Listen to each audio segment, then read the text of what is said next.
Overnight, Vice President Kamala Harris went from being MIA to being the designate successor of President Biden as the presumptive Democratic nominee to take on Donald Trump in the fall. She ran an unsuccessful presidential campaign in the 2020 cycle. A 2019 ad going for Trump's jugular did age like fine wine. Let's watch.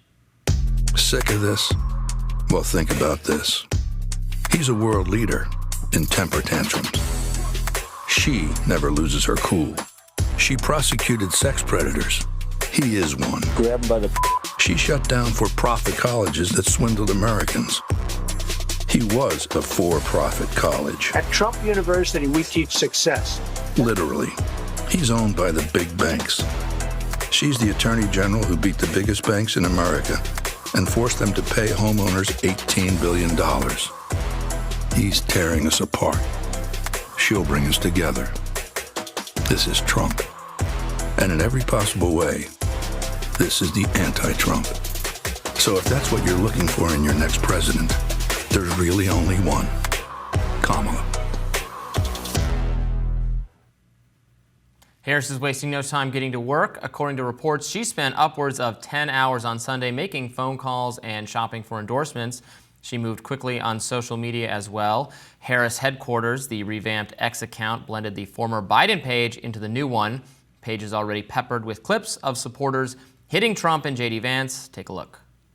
I mean, if he does not try to get out of the debates, and you know, Donald Trump and I both come from New York. In Brooklyn, we call him a punk in the streets. I don't think he wants to debate Kamala Harris because I think he'll be afraid to debate. Oh, he's a political punk. There's no doubt about it. Really? And I think that if his friend was promoting the bout Don King, it would be the prosecutor versus the felon. That's how you would promote it.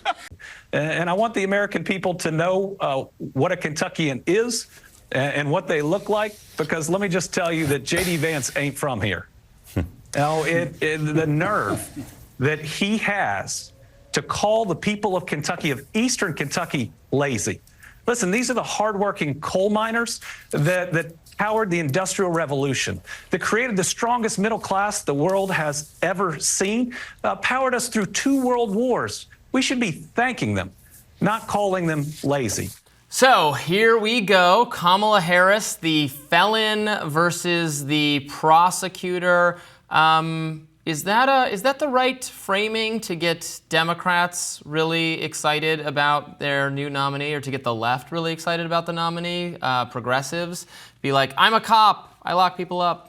Hooray, of course, progressives are critical of Kamala. She was called Cop-Mala a lot when I was on the Bernie campaign. Progressives and libertarians. But I think we're in a place where there needs to be some kind of counter messaging to Republicans with their tough on crime narrative. And they think it's like sweet irony that Kamala Harris could be the person to deliver that message. There were 40,000 black women on Zoom organizing for Kamala Harris last night. The excitement around her presidential bid is huge. They raised $1.5 million in 3 hours. That's crazy. The organization that organized that is Win with Black Women. They were expecting 1,000, 3,000 people to show up. That is astonishing. Her endorsements are growing. She's got 191 Dems in Congress and Democratic governors that have endorsed. 95 have not. Of those 95, 16 of them were ones that called for Biden to drop out. So that is interesting to see if she'll get those. AOC released this dramatic video saying that no one who's an establishment in the party would get behind Kamala. We're seeing that that's not true. I don't think 16 is enough to justify her making that statement. I criticized her. I said perhaps AOC wants to just be the first female president. I'm not sure what this is all about. This is so funny. Tantrum. Man, the shoes are on the other feet I here. know. I was agreeing with AOC when she was doing that rant about, do we have any evidence that the people would rather have Kamala Harris than Joe Biden? Who is making this decision? I am not at all persuaded. I totally agreed with her. I think Kamala Harris is despite her prevalence on the national scene, her position as the vice president for the last years, I think she is more of an untested quantity than Democrats are considering. I think she could prove to be a popular and effective advocate of Democratic positions.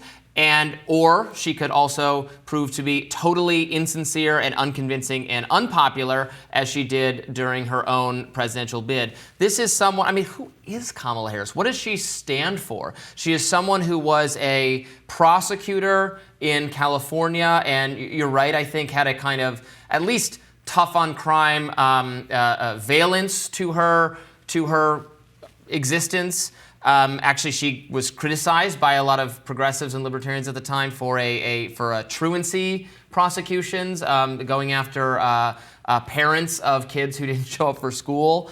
There's these kind of funny cartoons of her like handcuffing school children. Like that was the criticism of her at the time. Then she totally and completely reinvents herself in the wake of George Floyd and Black Lives Matter and the summer of discontentment over police violence. Then she's seen as this, she's trying to be this progressive person, paying for the bail funds for protesters who were locked up during that time period. So then she's progressive, criminal justice-minded person, which allows her to get the VP nomination because of her being seen as someone who speaks to those issues, even though that wasn't really her record at all. So I think the combination of those things means nobody is really sure what her politics are. I have no idea what her foreign policy is, if she'd be more hawkish or an interventionist, less hawkish and interventionist. I know she has close ties to laborers, and I think on many economic issues, she's pretty much in line with where the Democratic Party is and Joe Biden is.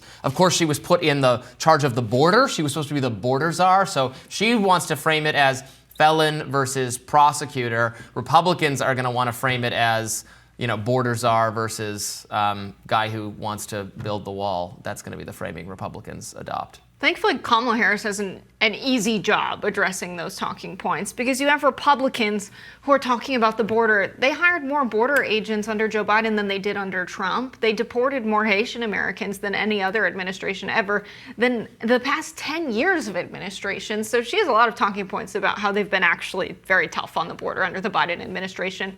She can also address her work as AG, as a lot of Republicans have ran with this talking point that California is just this lawless land. The AGs are too progressive. They don't enforce the laws. So right, exactly. If she refused to enforce the truancy law, they would say that about her. Yeah. But because she enforced the law of California, she's suddenly going to be attacked for being tough on crime by Republicans? Let's be tough on crime on violent people who are looting and stealing and burning. Let's not be tough on parents and children. I think it's she was tough on the wrong things. So AGs I think should pick and choose which laws they enforce. Well, all AGs pick and choose which laws they enforce to some degree. There is unfortunately tremendous discretion, and that her discretion was wrong is going to be the knock on her. Just doesn't feel like there's a lot there to criticize Kamala. I think I'm interested to see her foreign policy stance. I'm interested to see her take a stronger stance on fighting for a ceasefire. We already have Gen Z for Change throwing some support,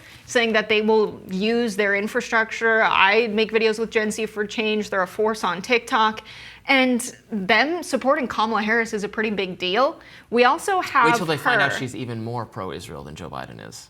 I think they know very well who Kamala Harris is. These are people who pay very close attention to politics. But what's interesting is she's been tested for debates against Donald Trump.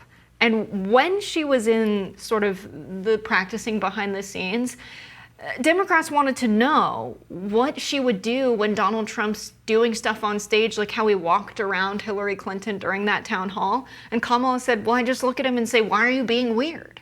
And I think we need someone who's candid like that. I think Kamala Harris could be hilarious and effective in the debates with Donald Trump if she stays on message. I agree she's capable of being hilarious. I don't think I mean it in the same sense you do.